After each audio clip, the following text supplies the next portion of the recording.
All right, here we go. Business not as usual. The podcast. It's a little bit subdued tonight because we're recording at a slightly later time. It's almost past our bedtime, Vince. It's almost past our bedtime.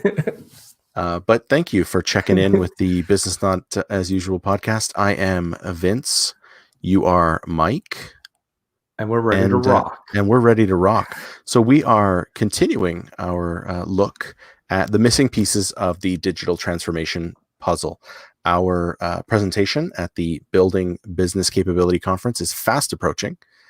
And we've got two more to talk about. And tonight we are going to talk about one of those missing, very important missing pieces of any transformation: people. So a very important part. Very important. Tonight will be all about people. What do you have to say about the people? The people. People are very important in the transformation because ultimately, unless you have figured out how to leverage the power of automatons and robots, you're going to need people. And if they're not bought in, that's going to be a problem for you. Yes. And if it's actually two sets of people, if they're not yes, it is. brought along in the transformation, because as we've said many times, the technology is not going to get you there.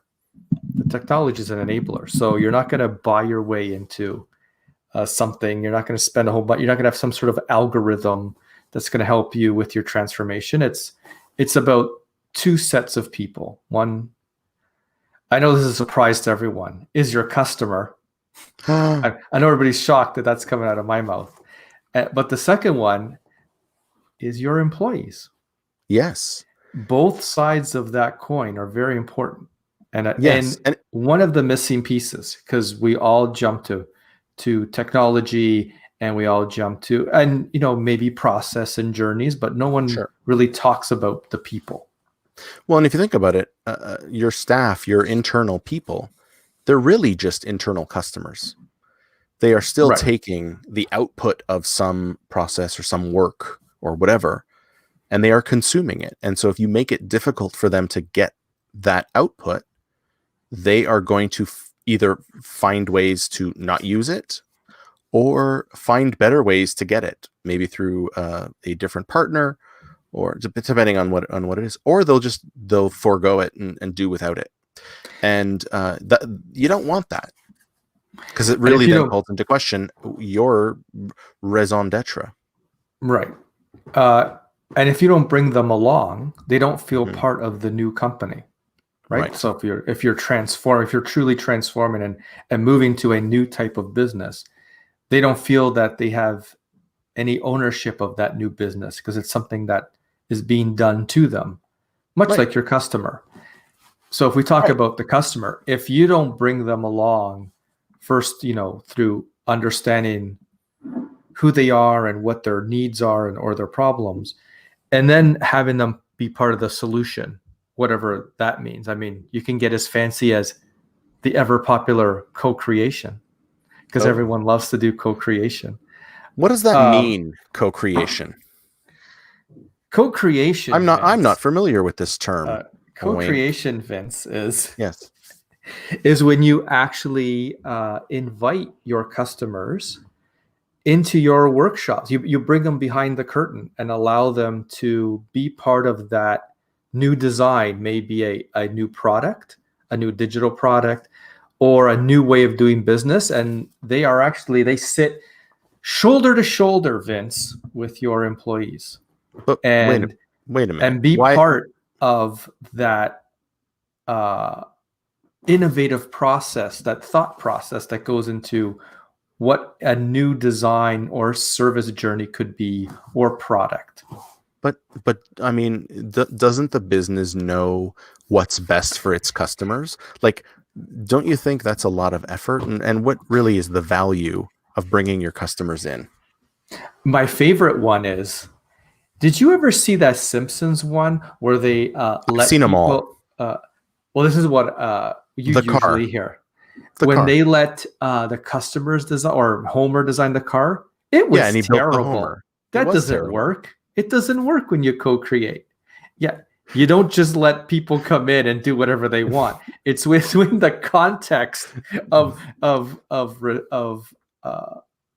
it's led in a way. You don't go, what do you think? Oh, I should put the tire on top of the car, right? Yeah. A real workshop has constraints, and it has a methodology and a framework that allows your customers to work alongside your employees to come up with something. Not, well, what do you want?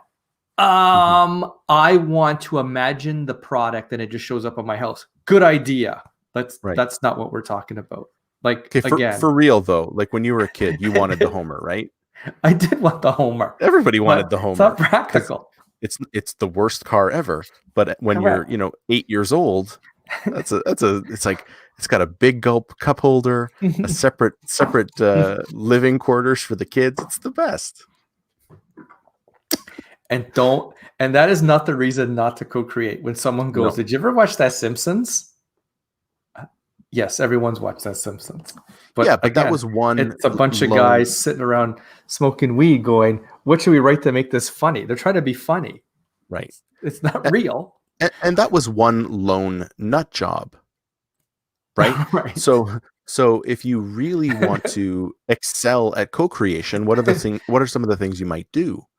You might want to bring more than one person. You might want to bring a bunch of cohorts in. You may want to take that design and show it to another set of customers and then bring it back.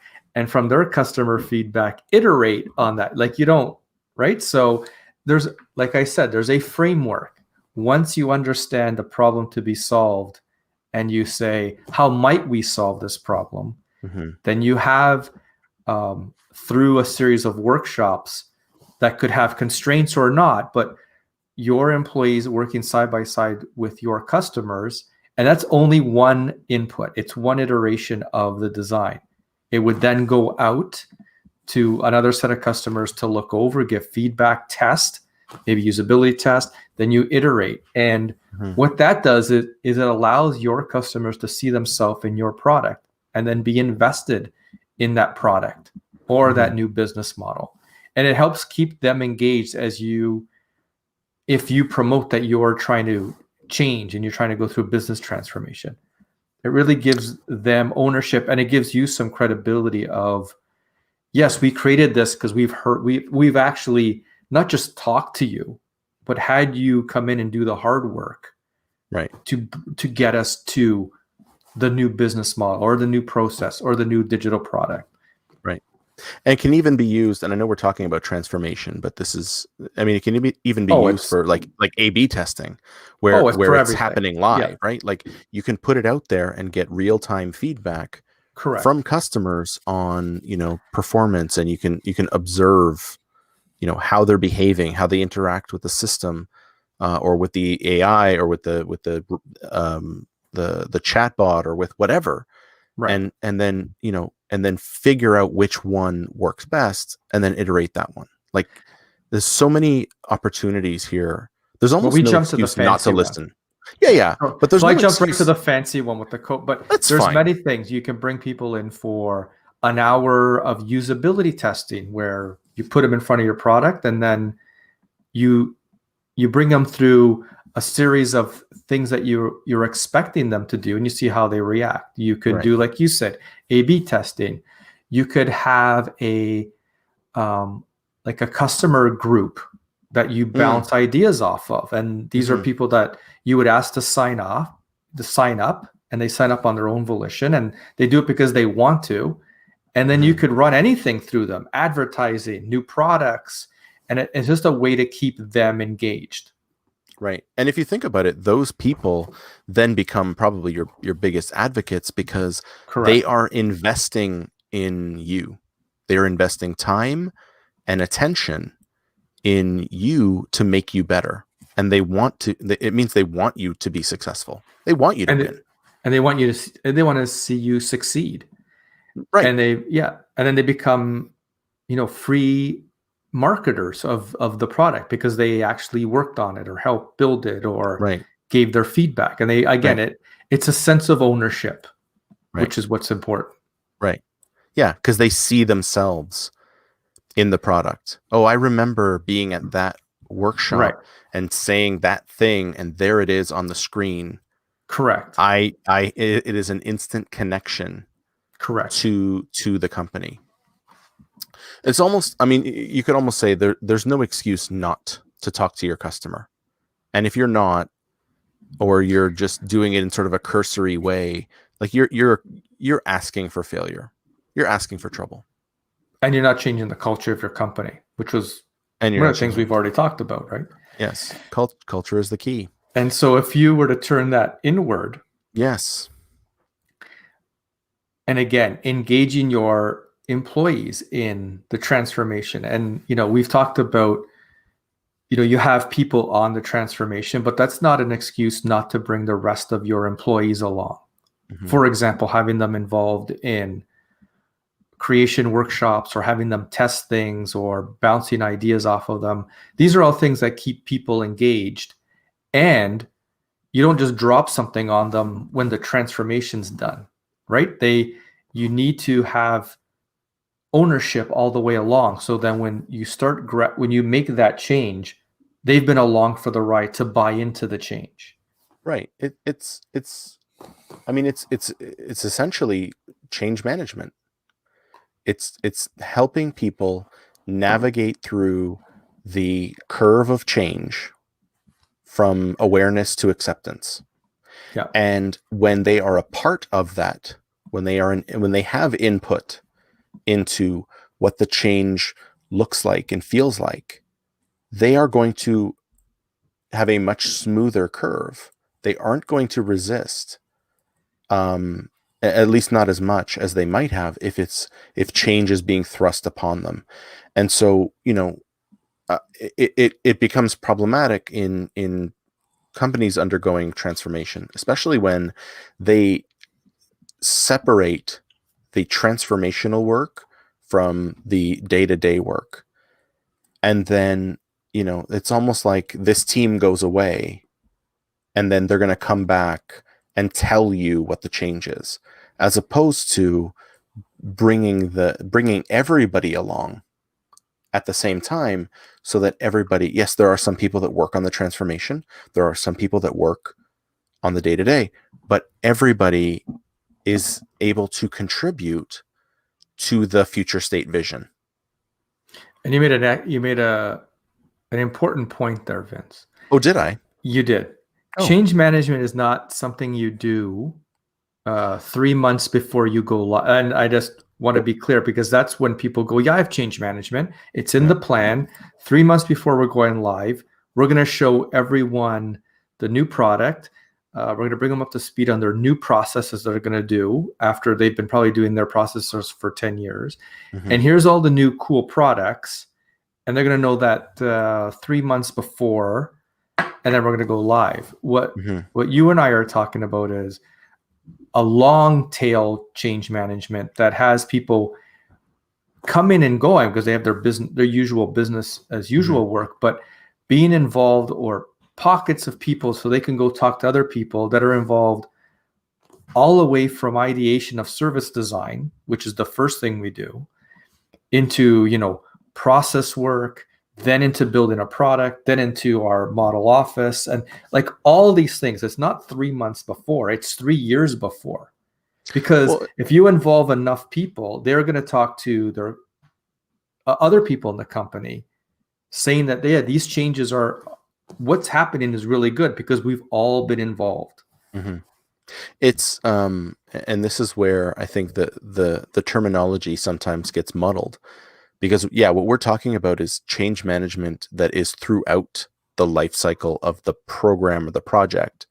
Correct. Versus change in a project management definition, which is in the project management body of knowledge, it's like manage change, but that is more about managing the change of the solution. So do you have training ready? Yes, and this is where it's It's seen as the thing you do at the end because you've got to train people. You have to print up new, documents or tools, or you have to desktop tools, whatever. But that's not change management. That's managing the solution change. Correct. What change management as a discipline does is it manages the people and process part of it, which are the missing pieces of that puzzle. Right. So it's a constant, like it's a lockstep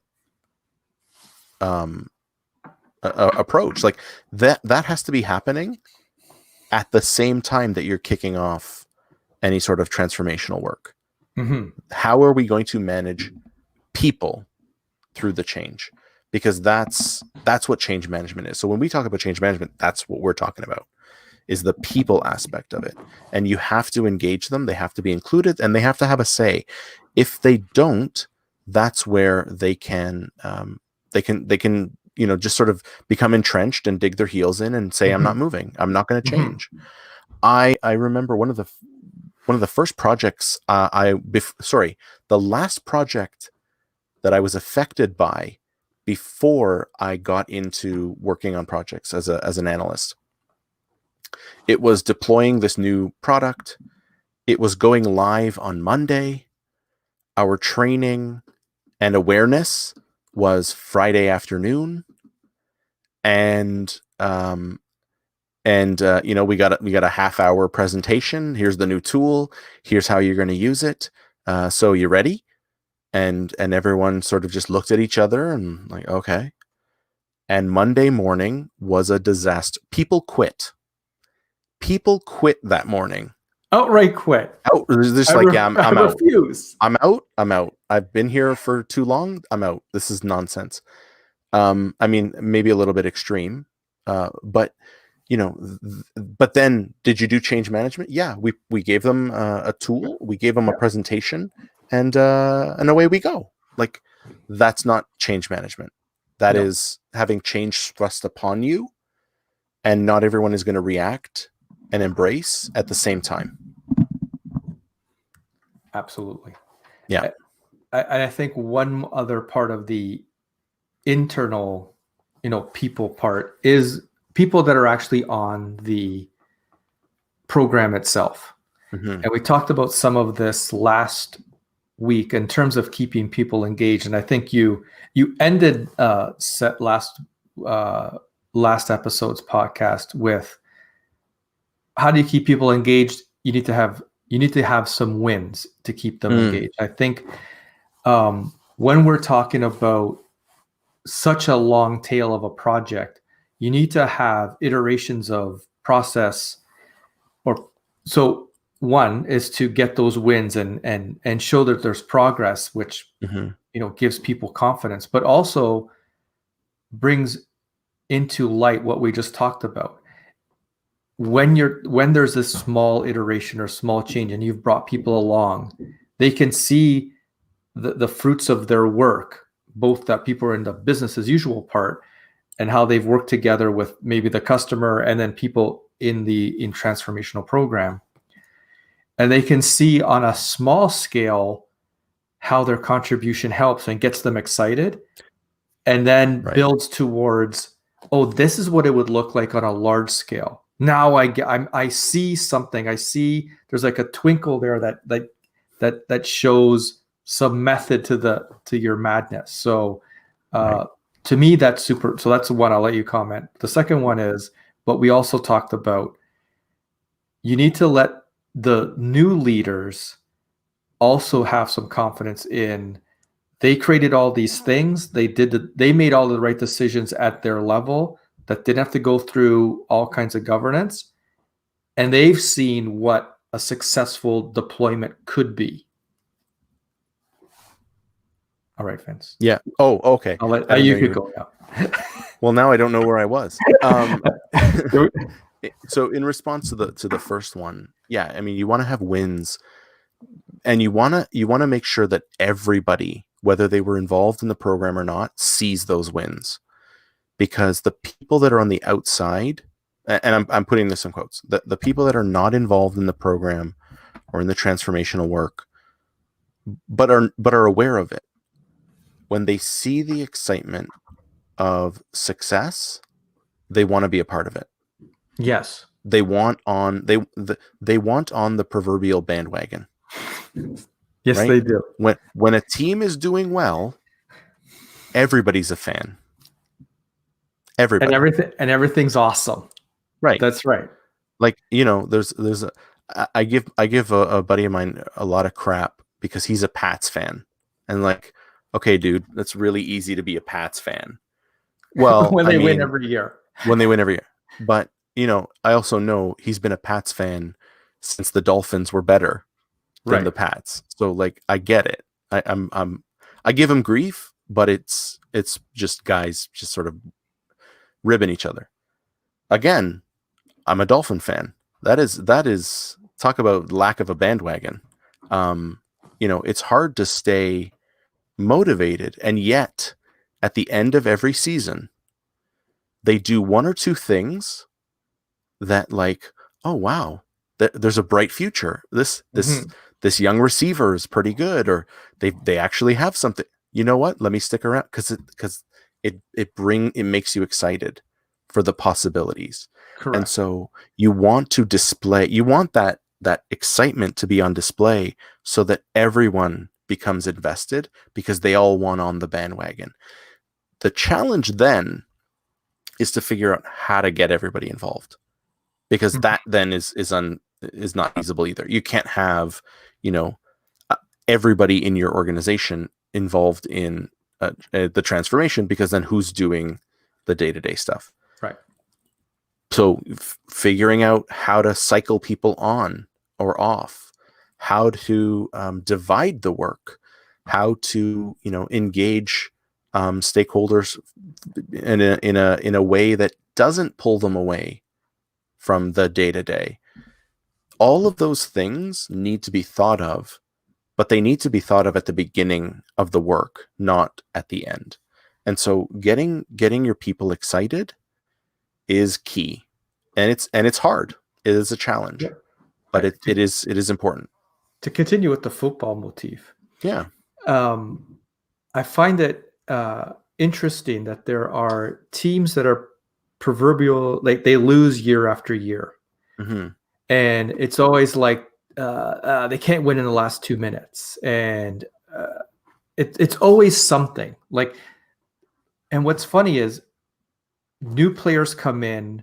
Like these are teams that have been like 5-6 years in this cycle of can't win the big game, can't win with 2 minutes left. And you're like, well, that doesn't even make any sense because they keep cycling people in. It's not even the same team that you're talking about that they haven't won for the last 5 years. And it's just a culture has been created that they can't win. Right. Yes. It's just like that story of the monkeys where they bring them with water. In, the first, and then all of a sudden they've switched out all the monkeys, and they don't know why they don't like water, but they don't like it, even though they were never the originals. And I think, and where it comes from, it was that cycling in and out. The Patriots can cycle any player through their system, and they continue to win. And then there's other teams that cycle people, and they always lose, and they can't win the big game. And I think that comes from culture, a culture. Regardless of who started the program and who stayed, if you don't continue to bring people along in that change journey right from the beginning, there'll always be that culture that we can't deliver. But you need to create a culture that you can deliver. And that's what the importance of these wins all the way along and not waiting to one big win. And so I think those wins all the way along create this culture of we have the confidence to deploy. We could be red for most of the project and still deploy. I think those things, and bringing everyone along and people seeing that it's been done time and time again doesn't make everyone crazy and like pulling the trigger right at the end the Friday before where everybody's like, I don't know, we should go. Like everyone has in small iterations been able to see that this large change journey is about all these little wins, and all these people have been brought along. And I think it's important to keep cycling and have people attached and aware of the program so they can be part of that winning culture. Mm-hmm.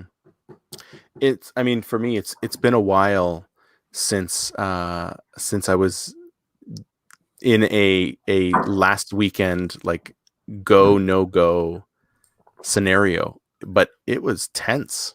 Like, it's always tense. It's always why would questioning. you, yeah. And why would you want to put yourself in that position? Why wouldn't you deliver iteratively? Like, and like I said, it's been years. I still remember the last go, no go And the angst session I was in. And it's like, I don't know, like, did we just waste 2 years? And right. like, what a feeling. It's terrible. It's terrible. It's a terrible feeling for the people on the team. It's not, and that's why there's so much burnout on a transformational program. Like when we say 76% of transformations don't work, it's not just the product wasn't deployed. There's employee burnout. There's people that don't even want to, they just want to go back to the regular business. They don't want to be on this program because it's not, the culture's not what they want. They get burned out. They're not delivering things that they thought they could. And it is that engagement and bringing people along that's such a big part of that missing piece of transformation. Yeah. So people are important. One of the most important. And seen. Like, I think that's and seen, yes. And seen. You've got to have the support of your people. You've got to engage customers. You've got to engage your team, your resources, your whatever, the people in-house. You need to talk to people. You need to make sure that what you're doing is going to deliver value to them.